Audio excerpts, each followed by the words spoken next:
should be no surprise that this accident happened when established gun safety protocols were ignored. They had an armorer. Where was she? Did Mr. Baldwin know that he had an armorer and that she wasn't there?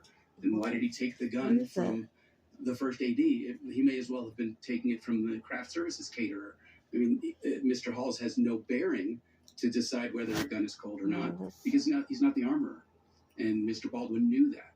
So really everything that Mr. Baldwin says, in my opinion, this guy right here deepens the hole for him. I'm not sure about and saying, like, we're going to fight that. Well, yes, when criminal charges are filed, you have to fight it. Otherwise, if you're guilty, you go right to jail. So, like, that's also a non-statement. Steve, just to interrupt for a second. You were called by the special prosecutor in this case? Yes, I had a conversation with Ms. Reed. She outlined some of the details of the case. I was obviously already quite familiar with it. And she asked if, in my opinion, criminal charges were warranted and against who. And I unequivocally said criminal charges are warranted. A death occurred needlessly as a result of ignoring known safety protocols. That's why Alina is dead. And that everyone who was in the chain of command, whether they belonged there or not, had criminal liability.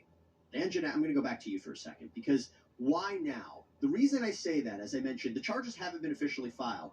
When the charges are filed, the DA mentioned, that is when the paperwork will be filed. That is when we'll have to understand what the evidence is. Why did they decide to ultimately pursue charges against Alec Baldwin and Hannah Gutierrez-Reed? We know that there was a sheriff's report that came out, I believe over 500 pages, but we do not know the reasoning behind the charging decision yet. Why do you think it happened now based on everything that's come out?